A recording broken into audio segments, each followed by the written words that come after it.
Hello. तर आज आपण बनवणार आहोत कोथिंबीर वडी. ही एकदम उत्कृष्ट आणि पारंपरिक पद्धतीची कोथिंबीर वडी मी आज तुम्हाला सांगणार आहे.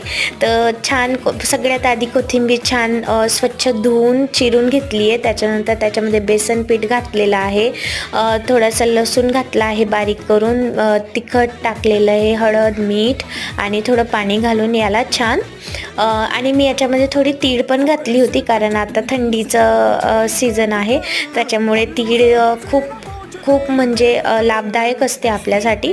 तर ती घालून वरून लावून पण घेतली आहे. तुम्ही लावू शकता, नाही तर स्किप करू शकता.